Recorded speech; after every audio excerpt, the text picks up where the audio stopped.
দীপক নিজের জীবনে খুব সুখী ছিল। ও নিজের গ্রামের পুরনো বাড়িতে একাই থাকত আর কৃষিকাজ সামলাতো।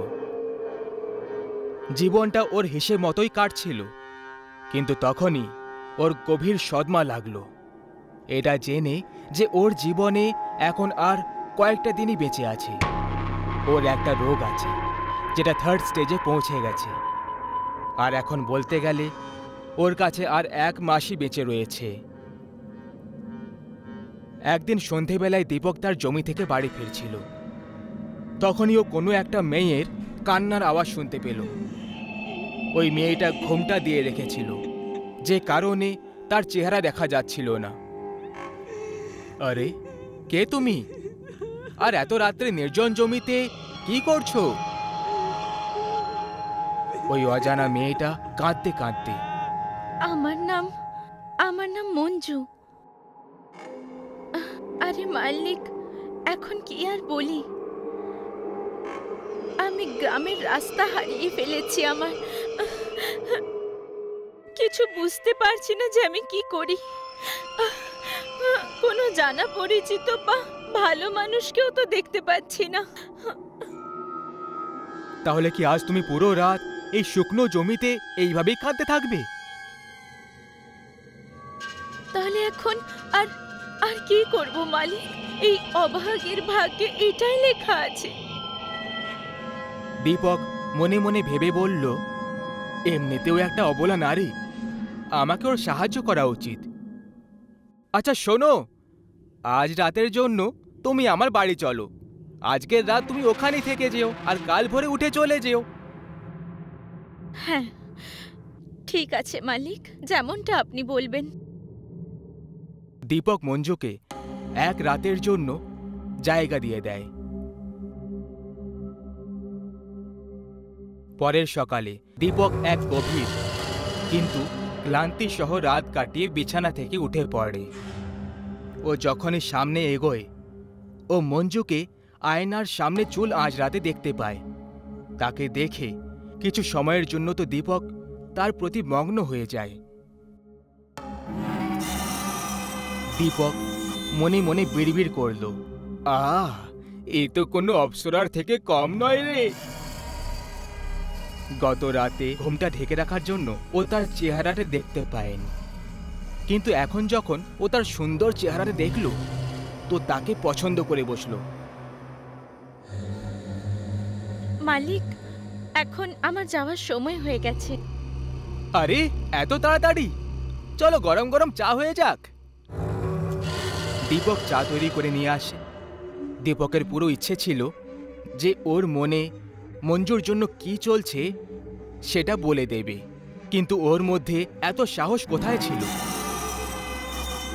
যাই হোক, দুজনে একসাথে চা খেলো আর দীপক যেতে যেতে তাকে বলল, মঞ্জু, এখন আমরা ভালো বন্ধু হয়ে গেছি, তাহলে তুমি আসা যাওয়া করো আমার সাথে দেখা করতে।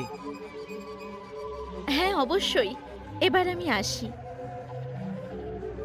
এর 2 দিন পর হঠাৎ দীপক খুব অসুস্থ হয়ে পড়ল। ওর কারো সাহায্যের দরকার ছিল। ওর কেউই আপন বলে ছিল না, আর না ওর কোনো পরিবার বলে ছিল। কিন্তু তখনই ওর মঞ্জুর কথা মনে পড়ে যায়। যখনই ওর মাথায় মঞ্জুর নাম মনে পড়ে, তখনই দরজায় একটা বেল বাজল। দীপক আস্তে আর ক্লান্তিসহ আওয়াজে, দরজা খোলাই আছে, ভেতরে আসতে পারো। দরজার বাইরে মঞ্জু দাঁড়িয়েছিল। সেই সময় ঘড়িতে রাত 10টা বেজেছিল। আরে মঞ্জু, তুমি তুমি এখানে এত রাতে?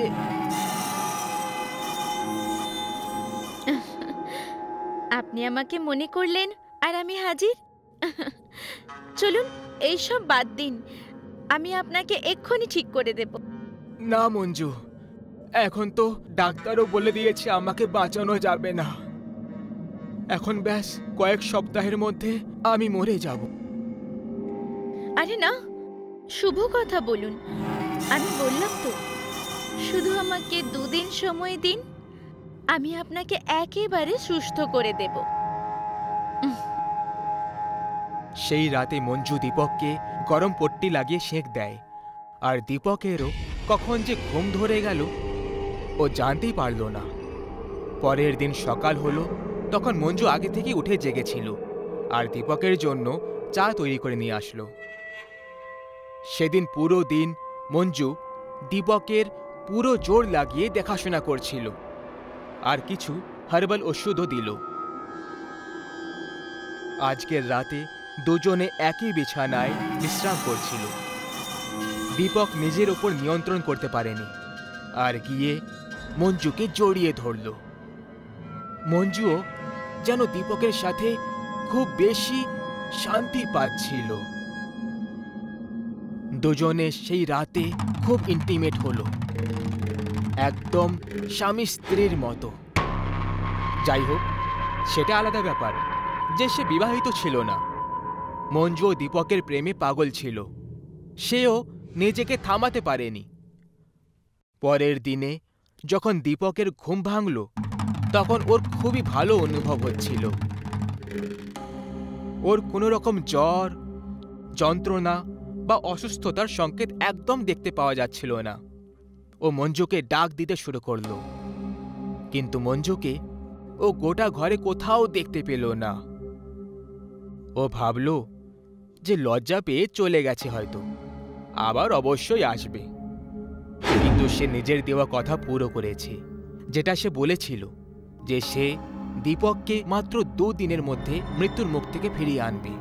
ও নিজের ডাক্তারের সঙ্গে দেখা করলো, আর এইবারে ওর হেলথ রিপোর্ট খুবই ভালো ছিল, ও একদম সেফ ছিল। এখন ও সেই মেয়েটার খোঁজ করতে লাগলো, কিন্তু সেই মেয়েটাকে মানে মঞ্জুকে ও কোথাও দেখতে পেল না। আজও এটা একটা গভীর রহস্য যে আসলে সেই মেয়েটা দীপকের কে ছিল, যে ওকে জীবন দিয়েছিল কিন্তু তারপর উধাও হয়ে গেল। কোথাও সে কেউ প্রেমে পড়া ডাইনি ছিল না তো? মনীষ, কপিল আর মহেশ নামের 3 জন ভালো বন্ধু ছিল। মনীষের বিয়ে হওয়ার কথা ছিল। ভাই মনীষ, আমাদের জন্য কিছু ভালো ব্যবস্থা করা না? আরে ভাই, চিন্তা করছিস কেন? সবার জন্য ভালো ব্যবস্থাই করা থাকবে। তোরা চল তো আগে, তারপর দেখবি। চল, ভালোই হলো, আমি আর কপিল দুজনে একসঙ্গে চলে আসব। কপিল নিজের বাড়িতে এসে মাকে এই কথাটা বলে দেয়। ওই রাস্তাটা তো কবরস্থানের কাছে, আমি শুনেছি ওটা নাকি খুব বিপজ্জনক রাস্তা। আরে মা, তুমি এত চিন্তা করছো কেন? আমি ওখানে একা যাচ্ছি না, আমার সাথে মহেশও যাবে, আর আমরা কারে করে যাব, তাই কিছুই হবে না। কিছুদিন পরে দুজনে তাদের শহর থেকে দূরে অন্য শহরে বিয়ে অ্যাটেন্ড করার জন্য বেরিয়ে পড়ল। মহেশ ভাই, আজ তো মনীষের বিয়েতে জমিয়ে নাচ করব, খাবো, মদ খাবো আর অনেক মজা করব।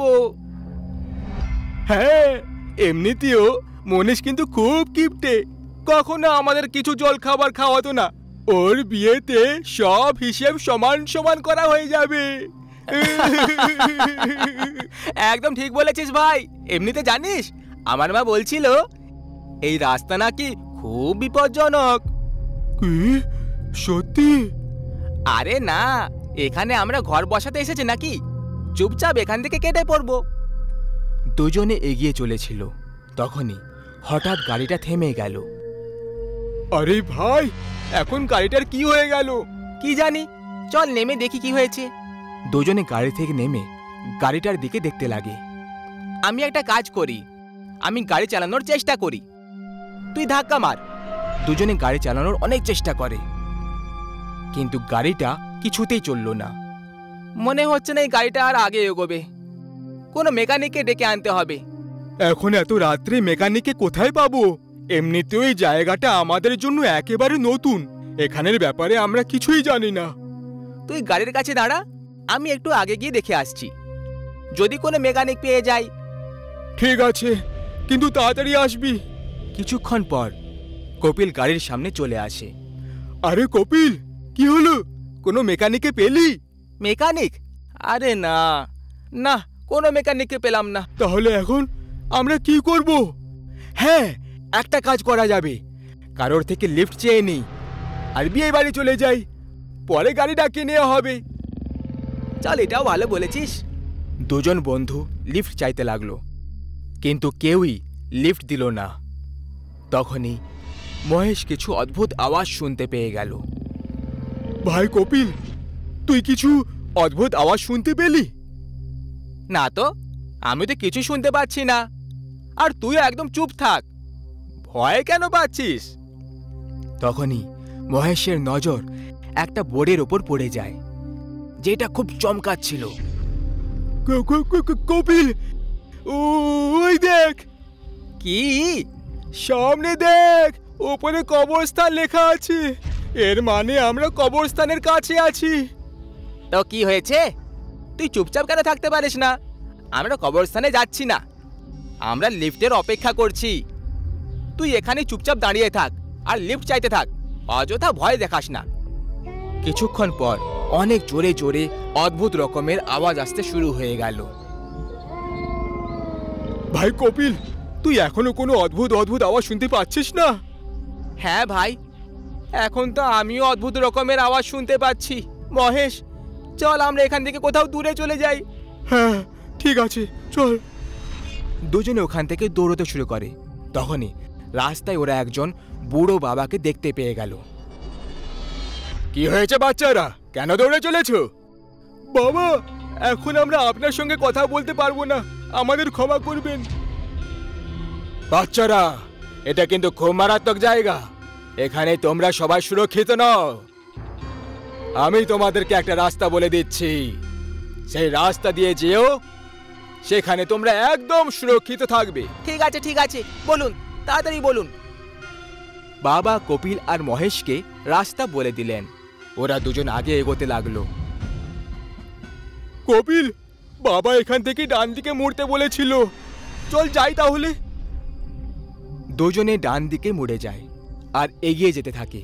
তখনই দেখে ওরা দুজন আবার কবরস্থানের ভেতরে পৌঁছে গেছে। এটা কি হয়ে গেল? বাবা তো বলেছিল এই রাস্তা একদম সুরক্ষিত, কিন্তু সে তো আমাদেরকে কবরস্থানে পৌঁছে দিল। যখনই দুজনে পালাতে লাগলো, চারিদিক দিয়ে ঘেরাবন্দি শুরু হয়ে গেল আর দুজনে আর পালাতে পারল না। মনে হচ্ছে আমরা খুব বড়ভাবে ফেসে গেছি। বাঁচাও বাঁচাও, কেউ আমাদের বাঁচাও। মহেশ খুব চিৎকার করে, কিন্তু কেউই ওখানে ওদের বাঁচাতে এলো না। কবরস্থান থেকে আজব আজব রকমের আওয়াজ আসতে শুরু হয়। কপিল, কোনো উপায় নেই যেখান থেকে আমরা এই জায়গা থেকে বেরোতে পারবো? জানি না, আমি তো কিছুই বুঝতে পারছি না। তখনই হঠাৎ ওখানে সেই বুড়ো বাবাটা এসে যায়, যে বাবা ওদের দুজনকে রাস্তা বলেছিল।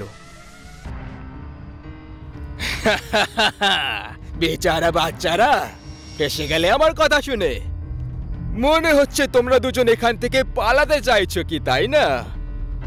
আমরা এখান থেকে যেতে চাই, আমরা তোমাকে ছাড়বো না।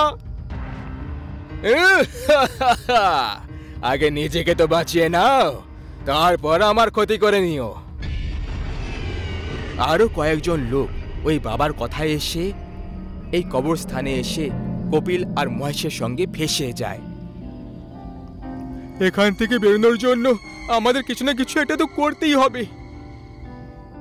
সবাই অনেক চেষ্টা করে, কিন্তু কেউই ওখান থেকে বেরোতে পারল না।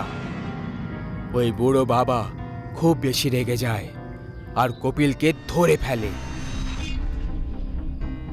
এবার তো গেল না, আমার বন্ধু কপিলকে কিছু করবে না। মহেশ বুড়ো বাবার দিকে একটা পাথর ছুঁড়ে দেয়, তার হাত থেকে কপিল ছাড়া পেয়ে যায়। তাড়াতাড়ি চল এখান থেকে, আমরা পালিয়ে যাই, চল, এখন কিছুক্ষণ অবধি সামলাতে পারবে না। কপিল মহেশের কাছে এলো না। কি হলো কপিল, তুই যাচ্ছিস না কেন? তখনই কপিল এক ভয়ঙ্কর ভূতের রূপ ধারণ করে নেয়। কপিল, কে কপিল? আমি এই কবরস্থানের ভূত। তোর বন্ধু কপিল, ও তো কবেই আমার শিকার হয়ে গেছে। আমি ওর শরীরে এতক্ষণ ঘুরে বেড়াচ্ছিলাম যাতে আমি তোদের সবাইকে আমার শিকার বানাতে পারি। ভূত ওই বুড়ো বাবাকে ধরে ফেলে আর এক ঝটকাতে গলা টিপে তাকে শেষ করে ফেলে। কবরস্থানের ভূতের কথা শুনে মহেশ অবাক হয়ে রয়ে যায়। তাহলে কি এতক্ষণ আমি ভূতের সঙ্গে ঘুরে যাচ্ছিলাম? হ্যাঁ, আমি এই কবরস্থানের ভূত। যখনই তোদের ওই গাড়িটা খারাপ হয়েছিল, কপিল কিছুক্ষণের জন্য মেকানিককে খুঁজতে গেছিল, সেই সময়ে আমি ওকে শেষ করে দিয়েছি। আর তখন থেকে আমি তোর সঙ্গে ছিলাম। তোকে এখান অবধি আনার জন্য ওই বুড়োটাও আমারই পাঠানো লোক ছিল। আমি ওকে নিজের অধীনে করে নিয়েছিলাম। বাঁচাও, বাঁচাও, কেউ আমাদেরকে বাঁচাও। কবরস্থানের ভূত আগে এগিয়ে আসে আর মহেশের সাথে সাথে বাকি সব লোকেদেরকে নিজের সঙ্গে তুলে নিয়ে চলে যায় আর সবাইকে নিজের শিকার বানিয়ে ফেলে। বন্ধুর বিয়ে অ্যাটেন্ড করতে এসেছিল মহেশ, আর কপিল কবরস্থানের ভূতের শিকার হয়ে রয়ে যায়। রাত প্রায় 1টা বাজে। গ্রামের বাইরে একটা পুরনো গুহা থেকে মন্ত্র উচ্চারণের আওয়াজ আসে। ওম ত্রম্বকম মাজমাহি সুগন্ধিত পুষ্টিবর্ধনম। ওম ত্রম্বকম মাজমাহি না থেমে সুগন্ধিত পুষ্টিবর্ধনম। ওম ত্রম্বকম মাজমাহি সুগন্ধিত পুষ্টিবর্ধনম। ওম ত্রম্বকম মাজমাহি সুগন্ধিত পুষ্টিবর্ধনম। এই ডাইনি, আমি জানি তুই এখানেই কোথাও আছিস। আমি তোর এখানে উপস্থিতি অনুভব করতে পারছি। লুকোনোর কোনো লাভ হবে না। আমার সামনে আয়, না হলে তোর সাথে ভালো হবে না। নে, এসে গেছি আমি। চলে যা এখান থেকে। চুপচাপ এখানে বসে পড়। আমি বসবো না, তোর যা করার করে নে। হ্যাঁ, বসেছে তো নাকি? ওম ত্রম্বকম মাজমাহি সুগন্ধিত পুষ্টিবর্ধনম। ওম ত্রম্বকম মাজমাহি সুগন্ধিত পুষ্টিবর্ধনম। এই মন্ত্র জপ বন্ধ কর, বন্ধ কর তান্ত্রিক, এই মন্ত্র জপ বন্ধ কর। তুই এই গ্রামবাসীদের কেন বিরক্ত করছিস? ছেড়ে দে এই গ্রামটাকে। তান্ত্রিক, তুই আমার আর গ্রামবাসীদের মাঝে আসিস না, নাহলে তুইও মারা পড়বি।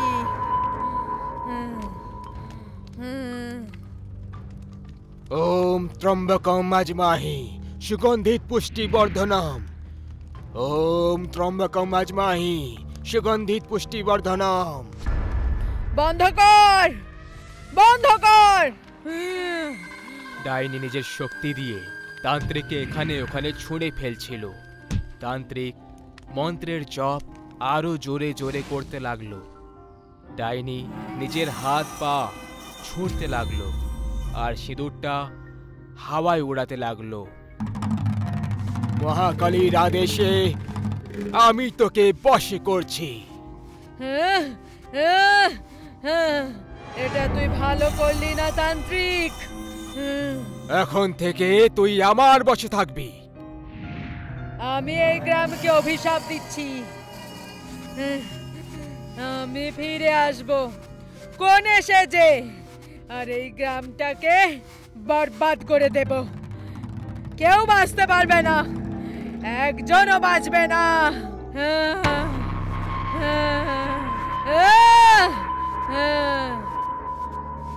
কিছুদিন পর গ্রামবাসীরা ডাইনিকে ভুলে যায় আর তার অভিশাপটাকেও।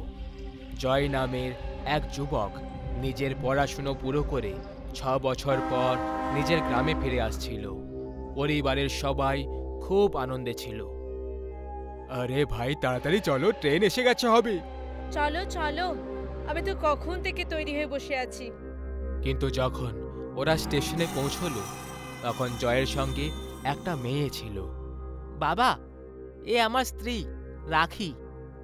তুই তুই তুই বিয়ে কবে করলি? 3 মাস হয়ে গেছে। সবকিছু খুব তাড়াতাড়ি হয়ে গেছে বাবা।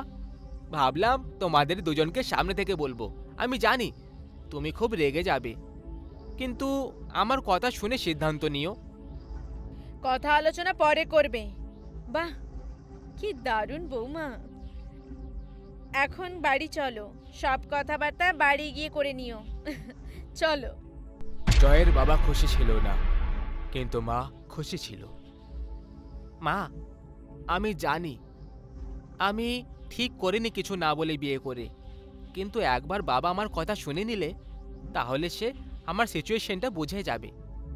কথাটা সেটা নয় জয়, তোর বাবা অন্য কোনো কারণে চিন্তা করছে, সেই পুরনো চিন্তা। কোন পুরনোর কথা বলছো মা? সেই ডাইনির অভিশাপ, যে সে আবার ফিরে আসবে। কোন এসে যে এরকম কিছু হবে না বাবা। ওই ঠগবাজ বাবা গ্রামবাসীদের থেকে টাকা আদায় করার জন্য মিথ্যে কথা বলেছিল। নিজের গ্রাম থেকে কত ছেলেরা শহরে গিয়ে বিয়ে করে নিল, কারোর কিচ্ছু হয়নি, সবাই খুশি আছে। তুমি চিন্তা করো না, এরকম কিছুই হবে না। এরকম কিছু না হোক সেটাই ভালো হবে খোকা। ওরা সবাই বউকে নিয়ে গ্রামে পৌঁছলো। বউ ঘোমটা দিয়ে রেখেছিল। জয়ের বাবা এখনো খুব চিন্তায় দেখাচ্ছিল। তখনই জয়ের বাবার ফোনে একটা কল চলে এলো। কি? কবে? কি করে হলো? কি হয়েছে বাবা? যেটা হওয়ার কথা নয়, যে তান্ত্রিক ডাইনিকে বশে করে নিয়েছিল সে মরে গেছে। কি? জয়ের মা নিজের ঘর থেকে একটা সোনার হার নিয়ে বাইরে চলে আসে।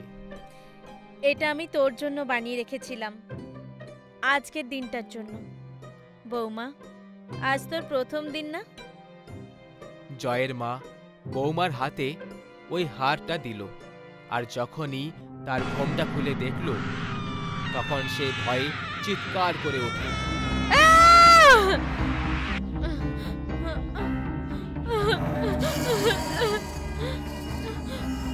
হ্যাঁ, আমি এসে গেছি। কোণে ডাইনি হয়ে গেছিল, আর ডাইনি জোরে জোরে হাসছিল। আর জয়ের মা ডাইনিকে দেখে রুমের বাইরে পালানোর চেষ্টা করতে লাগলো।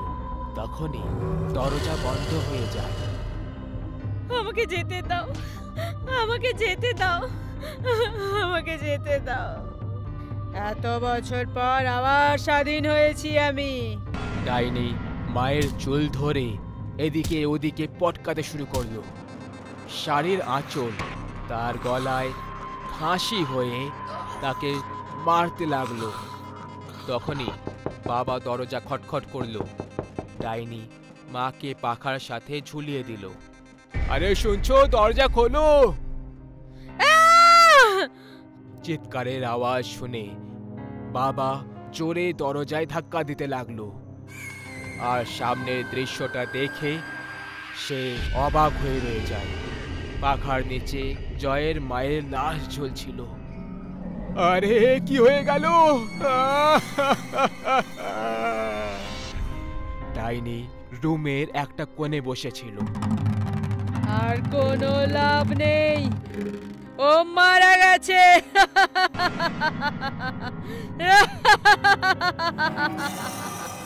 বাবা এখানে ওখানে পালাতে লাগলো। জয়ের নাম হেঁকে হেঁকে ওর বাবাও তার পেছনে দৌড়লো। জয়, জয়!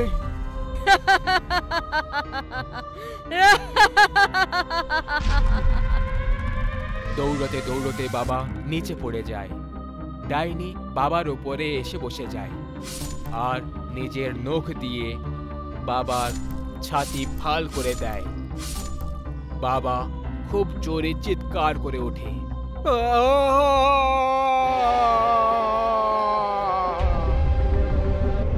তখনই জয় ঘরের ভেতরে চলে আসে। অদ্ভুত তো, এখানে তো কেউই নেই। বৌমা এলো, সবাই ছেলেকে ভুলে গেল। জয় রুমে চলে যায়। ডাইনি নিজের পিঠের দিকে দাঁড়িয়েছিল। জয় পেছন থেকে ডাইনিকে গলা জড়িয়ে ধরে। রাখি, কেমন লাগলো আমাদের ঘর আর আমার মা বাবা, বলো? জয় আয়নায় যখন দেখে তো ও ডাইনিকে দেখতে পায়। জয় ভয়ে এদিকে ওদিকে দেখতে শুরু করে। ও ওর মা আর বাবার মৃতদেহ দেখতে পায়। তখনই ডাইনি নিজের হাতে জয়ের গলা কেটে দেয়।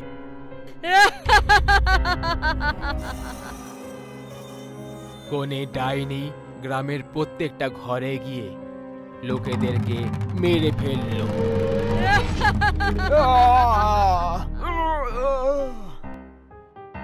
সব গ্রামবাসীরা মারা পড়ল। গ্রাম বরবাদ হয়ে গেল। আমি বলেছিলাম আমি ফিরে আসবো কোণে সেজে। এখন কেউ আমাকে বার করে দেখাও এই গ্রাম থেকে।